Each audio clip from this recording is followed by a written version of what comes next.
The sky opened like a wound. Rain slammed into the pine canopy as if the heavens themselves were trying to bury what had just happened. Somewhere deep in the Oregon woods, a pair of trembling hands struggled in the mud, desperate, dirty, terrified. The camera closes in. Old wooden planks scrape together. A rusty shovel clangs against stone. One final push. A heavy thud echoes through the storm. The well is sealed. Darkness takes over. 5 years later, the crunch of boots on fallen leaves breaks the silence. The sun's low autumn rays slant across the sleepy town of Havenwood, Oregon, painting the forest trails in amber. Officer Dave Miller adjusts his patrol vest and hands a small piece of beef jerky to the massive German shepherd by his side. "Don't tell my doc," he mutters with a half smile. "That's half my lunch." Shadow accepts the treat with a swift snap, tail thumping the leaves behind him. They've done this route 1,000 times. Miller's been with the department for over a decade, but lately, every step on this trail feels heavier. His eyes wander toward the clearing beyond the tree line. Today marks 5 years since Liam Carter vanished. No body, no weapon, no answers. The boy was only 17, a cross-country runner, last seen jogging near these woods. Miller was part of the original search. He still remembers the parents, blank stares and too many casseroles dropped off by people who didn't know what else to do. That case haunted him, left a splinter in his chest that never quite worked its way out. Shadow suddenly freezes mid-step. His ears go rigid, nose high, then down, then high again. The leash tugs once, then again.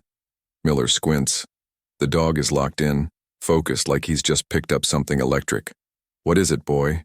Shadow pulls, not trots, not walks. Pulls, hard, Miller's. Grip tightens instinctively as the leash burns against his gloved hand. Shadow's not responding to voice commands, not even the sharp whistle that always snaps him out of tunnel vision. He's tracking, fast, and whatever it is, it's pulling him deep into the overgrown section of the woods, the one no kids ride their bikes near, the one the locals call Hollow Creek, even though there's never been a creek. Branches whip at Miller's uniform. The forest closes in, shadows shift. It smells of damp leaves, old pine, and something else like rust. They break through a thicket and into a clearing that hasn't seen sunlight in years. Moss covers everything, ferns as tall as his waist. At the center, a perfectly round stone. Well, partially buried, as if the earth tried to swallow it whole and failed. Shadow begins barking. Not aggressively, urgently. He circles the well, paws digging furiously at the rotted wooden cover. His tail is stiff, eyes locked on the stone, rim like it's speaking to him. Miller's stomach drops. He knows this behavior. He's seen it twice before. Once when Shadow found a wounded hiker trapped under a rock slide, and once when they pulled a missing girl from a flooded drain. The dog's instincts have never failed. He drops to one knee beside the well. The wood is soft, damp, eaten at the edges by time and rot. One corner is cracked open just enough for Miller to shine his flashlight through. He hesitates. Every case, every instinct, every hour of training floods into this moment. His pulse hammers in his ears. The light flickers against the stone interior. Dust, cobwebs, and then a fragment of cloth. Bright red, a color that doesn't belong in nature, a color that parents remember. Shadow whines and presses his head into Miller's arm. "Okay," Miller says, grabbing his radio. "Dispatch, this is Officer Miller. I need a forensics unit out at Hollow Creek. Potential discovery. Area needs immediate perimeter lockdown. I'm staying on site with K9 unit. Over." Silence crackles back, followed by the calm voice of the dispatcher. "Copy that, Officer Miller. Unit's en route."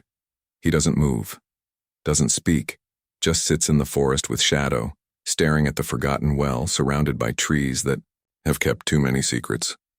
Whatever's inside that well, it's not just evidence. It's not just history. It's the voice of a boy who went missing 5 years ago and never got to come home. And Shadow, his partner, his compass, is telling him in every bark and whimper that the past is no longer buried. It's clawing way back. The crime scene tape snapped in the breeze like yellow lightning, strung between saplings and wrapped around stakes hastily driven into the soil. The clearing that had been untouched for decades was now crawling with movement, boots in the mud, radio static, camera flashes. But Officer Dave Miller wasn't moving. He stood just outside the radius, arms crossed tight over his chest, watching as the forensics team circled the old well like vultures. Shadow sat by his side, calm now, ears relaxed but eyes still fixed on the stone ring as if waiting for something to crawl out. The wooden planks had been removed with care, crowbars, gloves, bagged and tagged. Miller hadn't touched it after that first peek. He'd learned long ago that hesitation was better than contamination. "What made you come out here?" asked forensics lead Brenda Ortega, brushing dirt from her jeans. "Routine patrol," Miller replied. K9 picked up a scent, wouldn't drop it. She glanced down at Shadow and gave him a respectful nod. "That dog's got a sixth sense." "No," Miller said, eyes never leaving the well. "He's got something better. He's got a memory." Ortega followed his gaze. "Well's been covered for years, maybe longer. Earth shifted around it. Whoever sealed it wanted it to stay buried." "Not anymore," Miller murmured.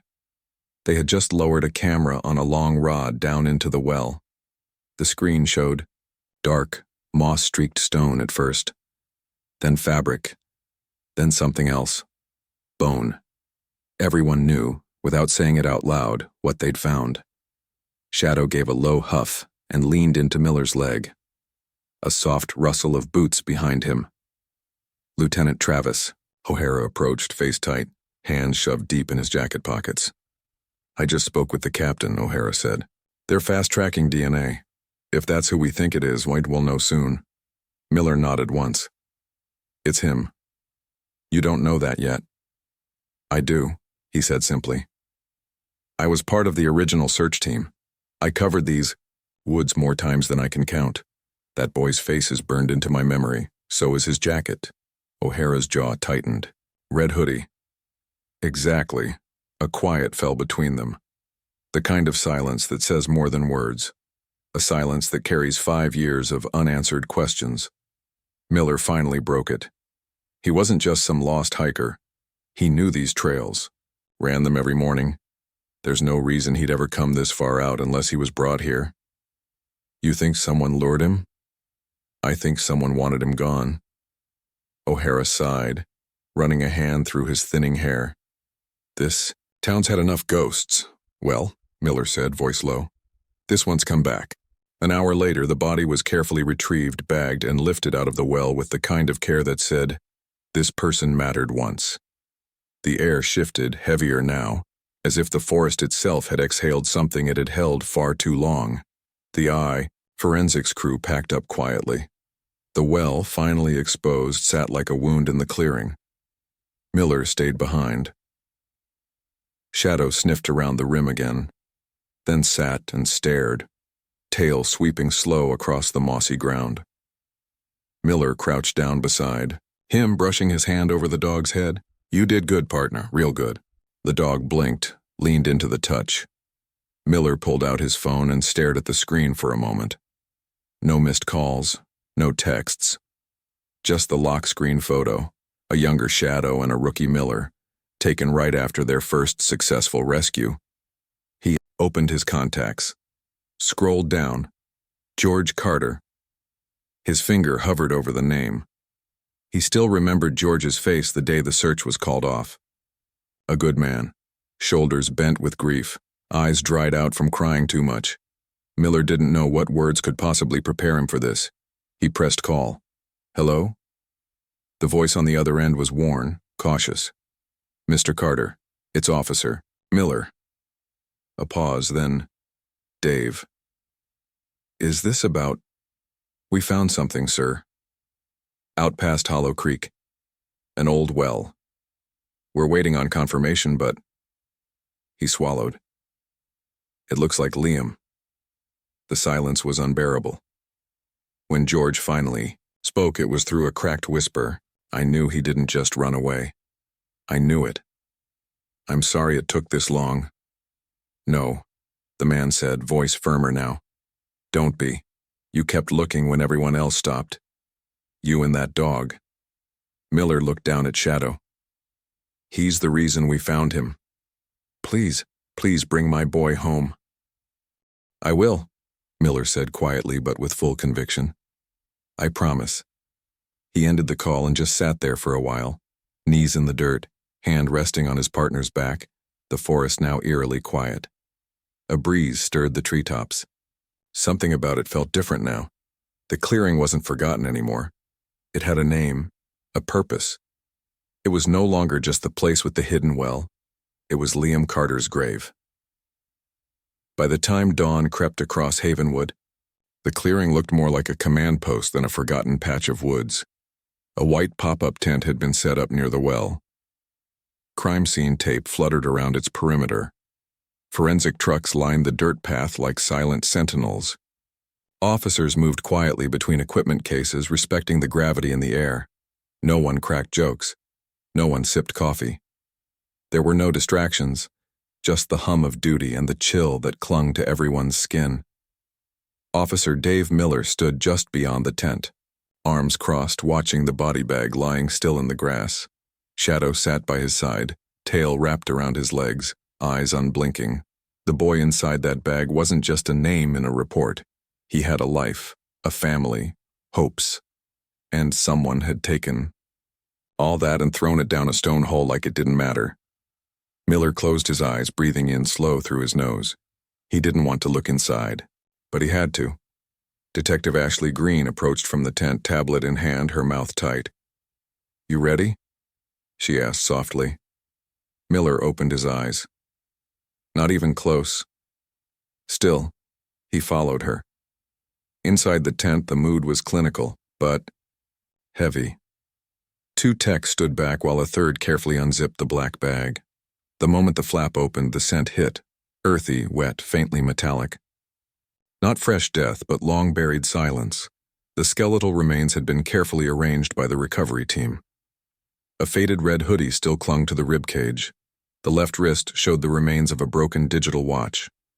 The sneakers were cheap, worn, one lace still knotted tight. Green spoke quietly. Dental records will confirm it, but this is Liam. Miller stared at the shoes. He remembered those shoes. I saw those exact ones in the missing persons folder, he said. His mom said he'd begged for them for months, saved up for 'em, wore 'em every single day after. He crouched beside the table, examining the left shoe. The tongue of the sneaker had a black Sharpie scrawl. Property of LC. That sealed it.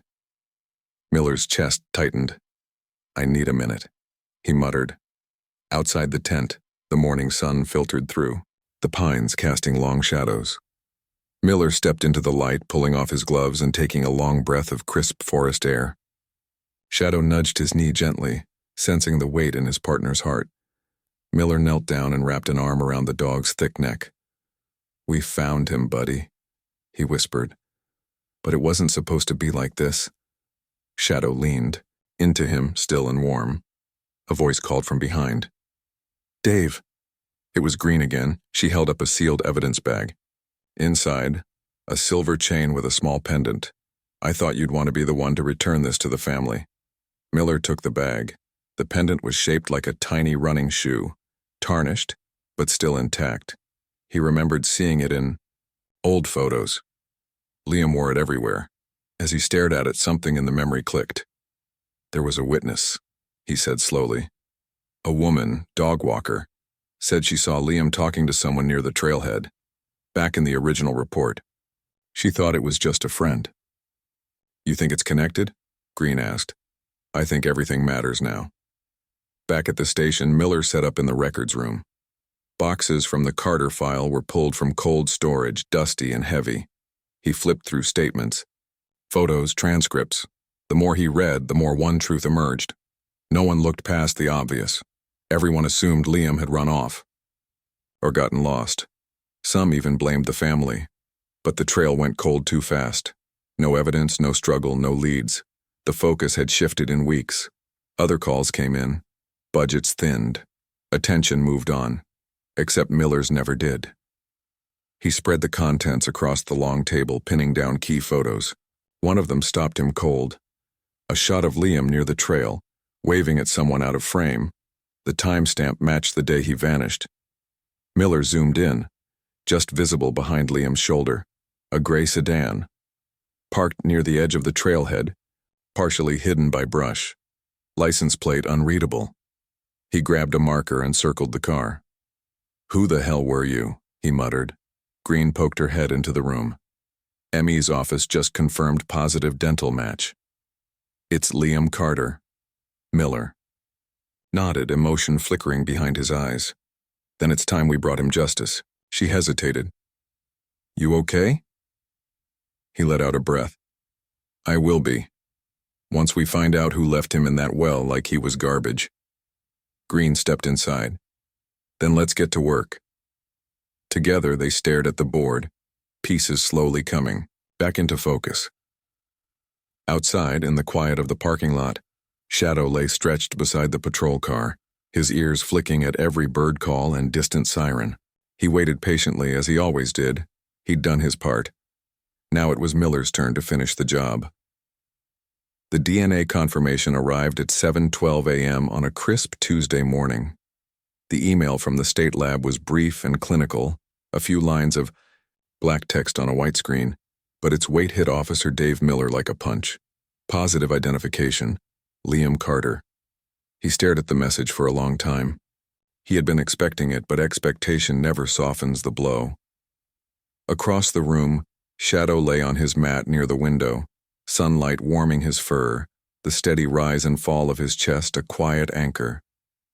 Miller pushed back from his desk and stood, staring out the station's window at Main Street. Havenwood was waking up. Trucks rumbling past, kids with backpacks at the bus stop, the coffee shop on the corner spilling cinnamon and espresso into the air. Life kept moving, indifferent to the ghosts Miller carried in his chest. He slipped, the silver pendant, the tiny running shoe, from his pocket. It had become a kind of talisman over the past 24 hours. He'd already decided he would return it personally. George Carter lived on the edge of town in a weathered two-story with blue shutters and a porch swing that creaked with every gust of wind. Miller parked at the curb, cut the engine, and sat for a moment with both hands on the steering wheel. Shadow's head popped up from the back seat, ears pricked. "You're coming with me," Miller murmured. They walked up the path together. The porch boards groaned under Miller's boots.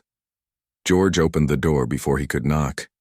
He looked older than Miller remembered, hair thinner, face etched with the kind of lines that don't come from age but from loss. "You found my boy," George said quietly. Miller's throat tightened. He held out the sealed evidence bag. "We did. This was with him." George took the bag as if it were glass. His hands shook as he traced the shape of the pendant through the plastic. His sister gave him this before she left for college. Said it would keep him safe. Miller shifted his weight. "I'm sorry, Mr. Carter, we're going to find out what happened." George nodded slowly. "Do what you have to do, just bring me the truth." Shadow stepped forward and pressed his head against George's leg. For the first time since opening the door, the old man smiled faintly. "He's a good dog," he whispered. "The best," Miller said. Back at the station, Miller set up in the small conference room the department jokingly called the War Room.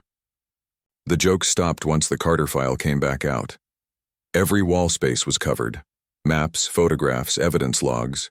Strings of red and yellow connected names, times, and places like a spiderweb. Detective Ashley Green came in with 2 coffees and set one beside Miller's elbow. "You've been here since sunrise," she said. "I can't shake the feeling we missed something 5 years ago," Miller replied. "Something obvious." Green sipped her coffee. "You've got new evidence now. Start fresh." Miller tapped. A photo pinned near the center of the board. A grainy still of the gray sedan from the original case file. This car, witness said it was parked near the trailhead the morning Liam disappeared. "We never ID'd it. Plate's unreadable," Green said. "Owner never came forward." "Yeah, but look at this." Miller held up a printout of a key, long brass with a carved oak leaf at the head, the one they'd pulled from the evidence vault the night before. This was bagged from the area where Liam's backpack was found. At the time, no one thought it mattered. Green raised an eyebrow. Fancy key, not a house key. No. Looks like an old-style storage unit or maybe a gate. He flipped open his laptop and pulled up a database. Havenwood Storage still. Uses these for their older units. They're on Maple Street, a mile from the trailhead. Green leaned in. You think Liam had something in storage? I think somebody did. An hour later, Miller and Green pulled into the cracked asphalt. Lot of Havenwood Storage. Rows of metal doors stretched out like a maze, each with a number fading under decades of sun. A man in a brown jacket sat behind the office counter, flipping through a newspaper. Miller showed his badge.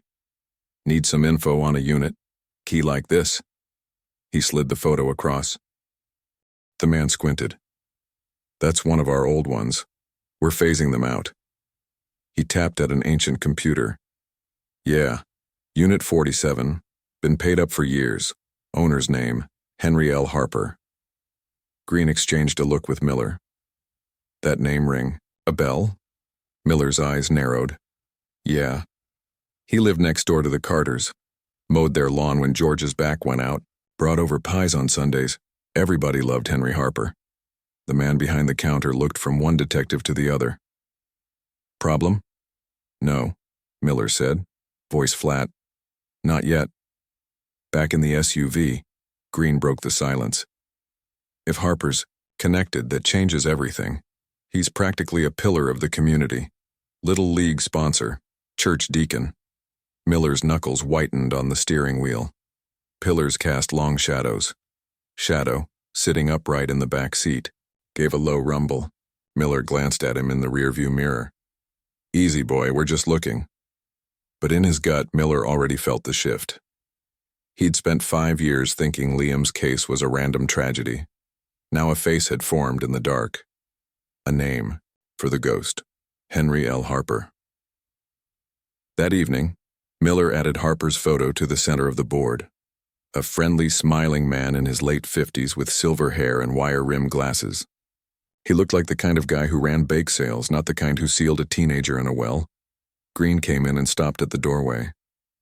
You sure about this? No, Miller said. But my gut is.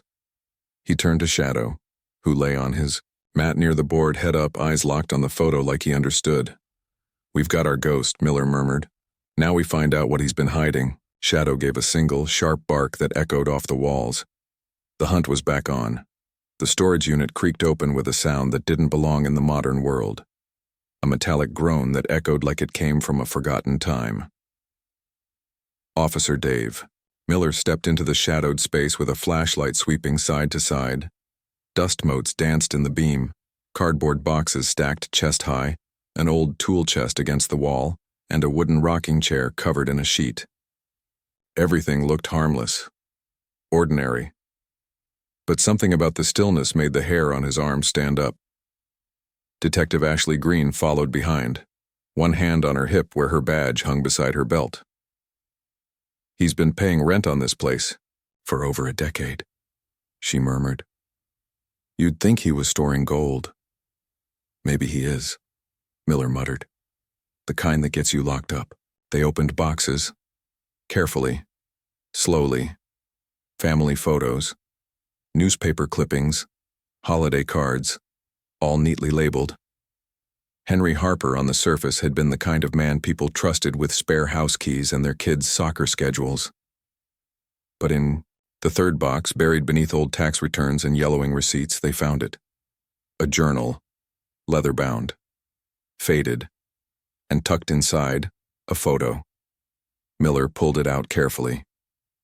It was Liam, smiling, unaware, arms draped around 2 teammates after a track meet. But what made Miller's stomach twist was the handwritten note scribbled along the bottom. He always stayed late after practice. Green looked over his shoulder. What kind of person writes that on a picture? Miller didn't answer. He flipped open the journal, thumbing through pages of half-legible scrawl. Some entries were grocery lists, others rambled nonsense. But toward the back, Things turned darker. One line stood alone in bold ink. He found the old trail. I told him not to go there. Green exhaled. Jesus. This isn't just memories, Miller said. It's a confession in slow motion. They boxed everything up and secured the unit.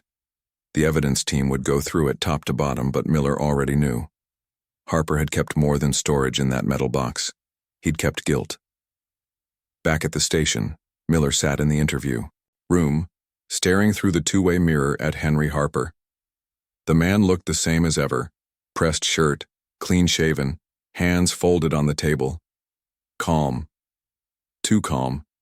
Like a man who had nothing to hide because he'd already buried the truth. Green stood beside him in the observation room. He's not going to crack easy. He doesn't need to, Miller said. He's already written half the story for us. They stepped in. Miller took the lead, sliding the journal and photograph across the table. Harper's expression didn't change. We found these in your storage unit, Miller said. You want to tell us what they mean? Harper looked at the journal, then back at Miller. Old things, thoughts. Nothing criminal about keeping a diary, officer. You wrote about Liam, Miller said, voice tightening. You knew him. Harper didn't blink. Everyone in town knew Liam. You knew where he ran, what trail he liked. You kept a photo of him with a note only someone watching him would write. Green stepped in. We have enough to bring you in on suspicion. If you want to help yourself, now's the time to do it. Harper sighed like a man inconvenienced. You're chasing ghosts. Whatever happened to that boy? I had nothing to do with it. Miller leaned forward, eyes locked. Then why did you stop paying property taxes the same month he disappeared? Why did you suddenly close your cabin out by the ridge? Harper didn't answer. Silence thickened. Then Shadow barked from the hallway. Once, sharp and echoing. Miller rose slowly. We'll find the rest, Henry. The well-told part of the story. The journal another. And now we're going to your cabin. The ridge was only 15 minutes outside town, tucked into the pine hills where fog lingered long after the sun came up. The cabin sat slumped between trees, half hidden by overgrowth. The windows were dusty, the porch sagging. A for sale sign leaned sideways in the dirt, weather-beaten and unreadable. Miller, Green, and two deputies approached carefully. Shadow moved ahead, nose twitching, tail low. His steps slowed near the back of the property, near a shed leaning awkwardly to one side. He froze, then barked, twice. Green yanked the door open. Inside, more boxes, tarps, and beneath one tarp, a duffel bag. Inside the duffel, clothing that matched what Liam was last seen wearing. A track medal engraved with the school's logo, and a pair of running shoes, brand new, never worn. Miller stared at the items like they'd grown fangs. He kept them. Souvenirs. Green's jaw clenched. He was never planning to let go of this. Miller turned away, rubbing his temples. He wanted to bury the evidence, but he couldn't bring himself to let it go. Back in town, as the team booked Harper on formal charges, Miller didn't feel relief. Not yet. It wasn't until he stood on George Carter's porch again, Shadow, at his side, that he finally allowed himself to breathe. George opened the door, eyes cautious. Miller didn't say a word. He just nodded. George's lip trembled. It was him, wasn't it? Yes, sir. He's in custody now. George exhaled like he'd been holding his breath for 5 years. Thank you. Miller looked down at Shadow. Don't thank me. He's the one who never gave up. The old man crouched and rubbed Shadow's ears. You're a good boy, he said quietly. You brought my son home. And in that still moment, with the autumn wind rustling the trees behind them, the weight started to lift. Just a little. The station's evidence vault wasn't much to look at.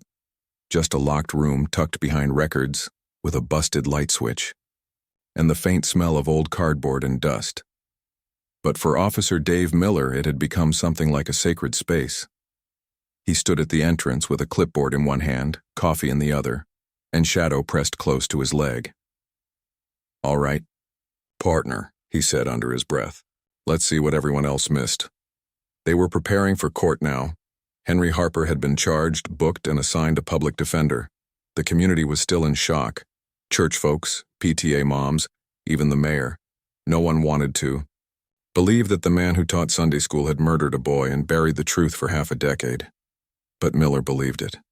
He'd seen the signs, the journal, the cabin, the cold calculation.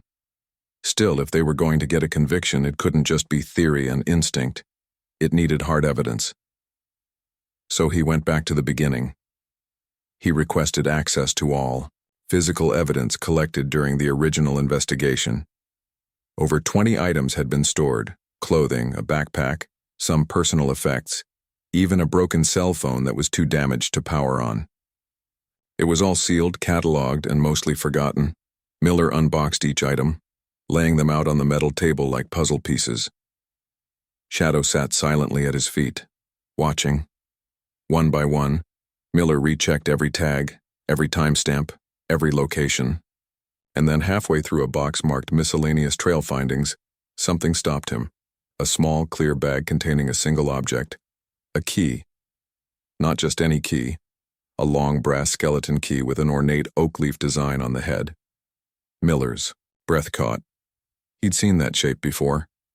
He grabbed the file on Harper's storage unit. Flipping pages, he stopped at the service log. The manager had given them a copy of the original key when they accessed the unit.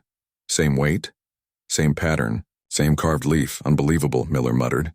The key had been found 5 years ago, within 20 yards of where Liam's backpack was recovered. It had been bagged and logged, but no one connected it to anything. After all, without knowing about the unit, it was just a fancy key in the woods.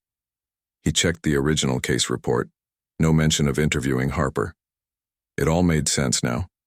The boy had stumbled onto something, maybe followed Harper, maybe just took a wrong turn. But he found the old trail, maybe even the storage unit itself. Maybe Liam saw something he wasn't supposed to, and Harper had panicked. Miller placed the key beside the evidence photo of the storage journal. They had the link now. Shadow gave a quiet chuff, as if he felt the energy in the room change. You were with me at the well, Miller whispered. You knew something was there before we did. He crouched down beside the dog, rubbing behind his ears. This little piece of brass might just be what seals the deal. That afternoon, Miller walked into the DA's office with a new sense of purpose. Elizabeth Tran, the assistant district attorney, raised an eyebrow when she saw the key in the evidence bag. You're telling me this was found 5 years ago and no one followed up? Correct, Miller said. It was misfiled under miscellaneous, likely because no one connected it to any known location. But we've matched it. Harper's storage unit. Tran leaned back in her chair, arms crossed. So Liam either found that unit, or Harper dropped the key near where Liam disappeared. Either way, Miller replied, it puts Harper directly in Liam's path, and now we have physical evidence that links them before the murder. She nodded slowly. This could tip the scales. Back at the station, Miller walked past the booking area and into the holding cells. Harper sat on the bench looking as smug as ever, his hands folded like he was waiting for a haircut appointment. Miller didn't say a word. He held up the key in the sealed bag. Harper's face changed. Just a flicker. But it was there. Recognition. Miller stared at him through the bars. You dropped it near the trail, didn't you? No answer. Liam found your unit. You followed him. Things got out of hand. Still nothing. Miller leaned in. You're not walking away from this, not this time. Harper's jaw clenched. You think one old key proves anything? Miller smiled, cold and sharp. It proves where you were. It proves you had something to hide. And it proves you lied. He turned and walked away. He didn't need Harper to confess. The jury would see the pieces and the truth would speak louder than any words. That night, Miller sat in the quiet of his living room. The caseboard was gone, the walls were empty, but his mind was still buzzing. Shadow lay by the fireplace, eyes half closed but alert, always alert. Miller sipped his coffee, watching the flames dance. This town tried to bury a boy. he said softly. But you didn't let them, did you? Shadow gave a soft sigh. Miller reached down and rested a hand on his back. Thanks for not giving up. For a long moment, they sat together in the glow of the fire.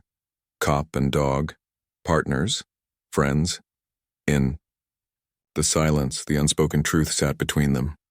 Sometimes justice doesn't roar. Sometimes it waits, watches, listens. And sometimes it barks. It was the wind chime that broke the silence. Officer Dave Miller stood outside the Carter home, Shadow beside him, as the familiar tinkling sound echoed across the porch. The same. Wind chime had been there 5 years ago, 3 metal tubes and a faded bluebird charm swaying above the steps. Inside, George Carter opened the door slower this time. His grief had shifted. It was still there, etched in every line of his face, but now it had direction, it had a target. I thought it might help to ask you something in person, Miller said. George stepped aside to let him in. Of course, the living room was neat, quiet. A framed photo of Liam sat on the mantel, his junior year picture, same red hoodie, same crooked grin. Miller took a seat across from George while Shadow laid quietly by the fireplace. Back then, Miller said, when the investigation was still fresh, you mentioned Harper used to come by the house. Every Sunday. George nodded. Pies like clockwork. Sometimes peach, sometimes apple. Did he ever go upstairs, into Liam's room? George hesitated, then shook his head. No, at least not that I remember. Why? Miller leaned forward. Because there's one last piece of this that still doesn't make sense. Liam trusted him. Enough to talk to him. Maybe even follow him that morning. But Harper didn't have kids. Didn't coach. He wasn't someone teens usually hung around. George frowned. I always thought he was just kind. I'm starting to think that kindness was camouflage. George looked away, jaw clenched. If I'd known, you couldn't have, Miller said gently. That's how these men operate. They wear the right smile, say the right words, but they leave cracks. George turned back. So what are you looking for? A connection. A reason Harper targeted your son. Something deeper than wrong place, wrong time. George was quiet for a long beat. Then he stood, walked into the hallway, and returned, holding a dusty box. Liam's old stuff. I kept meaning to go through it. Miller opened the box slowly. Inside were medals, school projects, old notebooks. A yearbook lay underneath, a freshman edition from Havenwood High. He flipped through the pages until he reached the staff section. There, bottom row, Harper, Henry, facilities maintenance. Miller stared at the photo. Clean shirt, clipped beard, eyes empty behind wire-framed glasses. He worked at the school, Miller said, his voice tightening. No one mentioned this in the original investigation. George shook his head. He retired that same spring. I didn't think anything of it. But Liam would have seen him in the halls. Maybe talked to him. Maybe Harper watched him during practice. The pieces locked into place. Harper hadn't just known Liam. He'd been around him for months, quietly, invisibly, watching. That changed everything. At the station, Miller pulled the school employment records. Harper's resignation date was April 17th, 3 days after Liam disappeared. The walls of the war room now told a full story, a web of time-stamped actions and silent decisions. Harper had abused his position, built trust, and then used it to get Liam alone. When something went wrong, an argument, a rejection, a panic, he silenced the boy and buried the evidence. But he hadn't counted on a dog that wouldn't stop digging. Miller sat down heavily. The weight of it all settled on his shoulders. Green walked in and handed him a fresh cup of coffee. I heard about the school records. Confirms everything, Miller said. He had opportunity, motive, access. And a pattern, Green added, holding up a sheet. There's another, student who mentioned Harper making him uncomfortable back in 2014. It was written off at the time. Miller rubbed his face. How many more were there? Doesn't matter now. We finally have enough. DA's moving forward with full charges. Life without parole. Miller exhaled slowly. Good. He looked over at Shadow, asleep under the table. You ready to close this, buddy? The dog didn't move, but his tail thumped once against the floor. They didn't arrest Harper again. They didn't need to. The charges were filed. The media caught wind, and by evening Havenwood's perfect neighbor had become a headline. Local hero accused in cold case murder of teen runner. But Miller didn't celebrate. Not really. He drove out to the trailhead the next morning. No badge. No vest. Just a hoodie and jeans. Shadow rode in the back seat, head out the window, tongue catching the wind.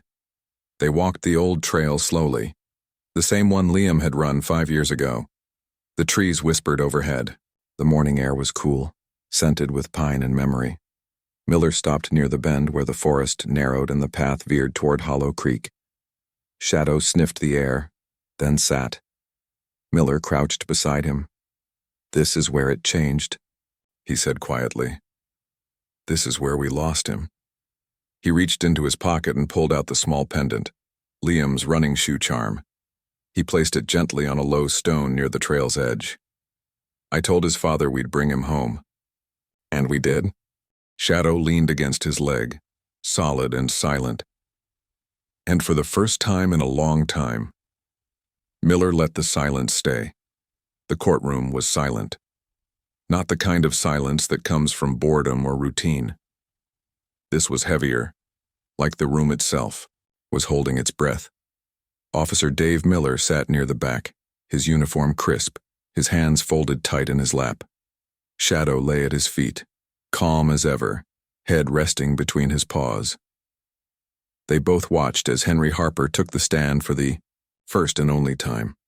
His lawyer had tried to keep him off the witness list, but Harper insisted, said he wanted to clear the air. Miller didn't buy it. Neither did the judge.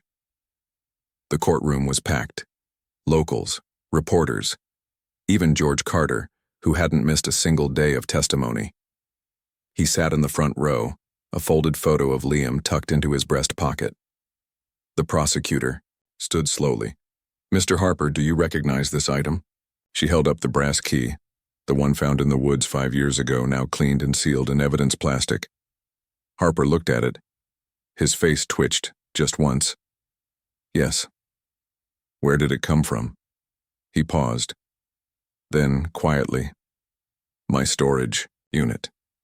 And can you explain why it was found 20 yards from where Liam Carter's belongings were discovered? Another pause. Then, he must have picked it up. The prosecutor didn't flinch. Why would a teenage boy be near your storage unit? You weren't family. You didn't work at the school anymore. What possible reason would Liam have to be near your private belongings? Harper swallowed hard. I don't know, he said, weakly. Miller saw it then. The crack, the slip. The prosecutor stepped closer. Mr. Harper, 5 years ago, you resigned from your position at Havenwood High, just 3 days after Liam disappeared. You'd known the boy, had access to him. He trusted you. Silence, she pressed forward. Did you lure Liam Carter to that storage unit? Harper's lawyer stood up. Objection. Sustained, the judge replied. Rephrase, counselor, she nodded. Mr. Harper, did you have contact with Liam Carter on the day he disappeared? He hesitated. Then, almost inaudibly, yes. Gasps rippled through the courtroom. George Carter sat frozen. Did you lead him to the old trail that morning? The prosecutor asked, voice tight. Harper's lips parted. His lawyer leaned in, whispering something fast, but it was too late. The dam had broken. I didn't mean for it to happen, Harper said, louder now. He wasn't supposed to follow me. I told him not to. Miller leaned forward, heart hammering. Harper looked out toward the judge, toward the world. I panicked. He saw something in the storage unit. I don't even remember what he said. He got scared. I tried to calm him down. But he ran. I grabbed him. He fell, hit his head. He paused, voice trembling. It was an accident. The room was dead still. And, the well? The prosecutor asked gently. Harper shut his eyes. I couldn't leave him there. Not in the open. So his voice cracked. I buried him. I told myself I'd come back, that I'd tell the truth someday. But he never did. The prosecutor turned away, her job done. Miller closed his eyes. Justice, after all these years, had finally spoken. A week later, the sentence came down. Life in prison without the possibility of parole. Harper didn't argue. Miller sat beside George Carter on the courthouse steps that morning, both men holding paper cups of bad coffee. I should feel better, George said, voice low, but it still hurts. I know, Miller said. Closure isn't healing, it's just the door finally shutting. George nodded. I'm glad he had you, Liam, that you never gave up. Miller looked down at Shadow, who sat alert beside him. We didn't do it alone. George leaned down, petting the dog's head gently. Good boy, he whispered. Shadow's tail thumped once, slow and steady. That evening, Miller pulled into his driveway just before sunset. The sky was streaked with gold and lavender, the trees casting long shadows across the yard. He didn't head inside. Instead, he walked to the backyard where a modest wooden bench sat under the oak tree. He sat down and Shadow hopped up beside him, resting his head on Miller's knee. In his hand was the small silver pendant, the running shoe. He rubbed his thumb across it slowly. They'll never forget him, Miller whispered, and they shouldn't. Shadow huffed softly. The wind rustled the leaves overhead. Somewhere in the distance a dog barked. A lawnmower growled. Life carried on. And for the first time in a long time, the ache in Miller's chest began to lift, not completely, but enough. He leaned back against the bench, one hand resting on Shadow's back, and looked up at the wide Oregon sky. They'd brought a boy home, and let a secret finally rest at the bottom of that well. Thank you for following us through this powerful journey. If you were Officer Miller, would you have trusted Shadow that day in the forest? Let us know in the comments, and don't forget to like, subscribe, and share this story with someone who believes in justice and in the silent heroes on four legs.